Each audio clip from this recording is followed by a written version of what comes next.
book of Genesis, chapter 3.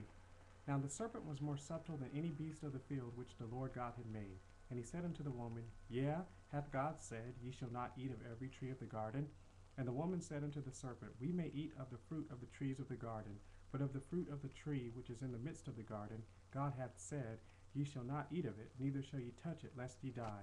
And the serpent said unto the woman, Ye shall not surely die. For God doth know that in the day ye eat thereof, then your eyes shall be opened, and ye shall be as gods, knowing good and evil.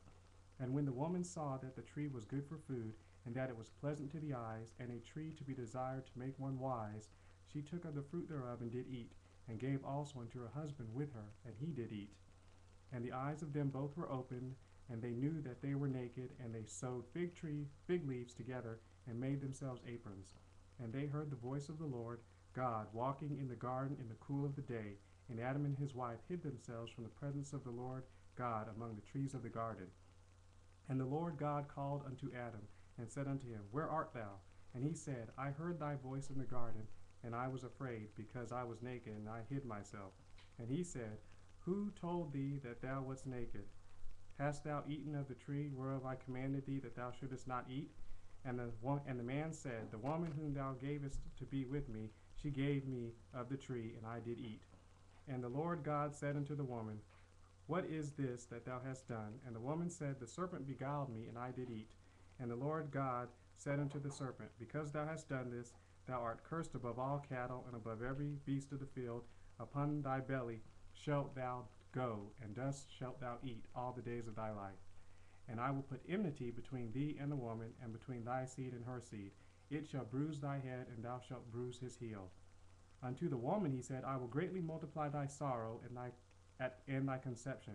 In sorrow thou shalt bring forth children, and thy desire shall be to thy husband, and he shall rule over thee. And unto Adam he said, Because thou hast hearkened unto the voice of thy wife, and hast eaten of the tree of which I commanded thee, saying, Thou shalt not eat of it, cursed is the ground for thy sake. In sorrow shalt thou eat of it all the days of thy life. Thorns also and thistles shall it bring forth to thee, and thou shalt eat the herb of the field.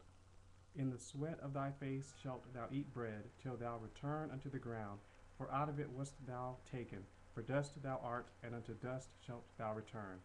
And Adam called his wife's name Eve, because she was the mother of all living. Unto Adam also and to his wife did the Lord God make coats of skins, and clothed them. And the Lord God said, Behold, the man is become as one of us, to know good and evil. And now, lest he put forth his hand, and take also of the tree of life, and eat, and live forever.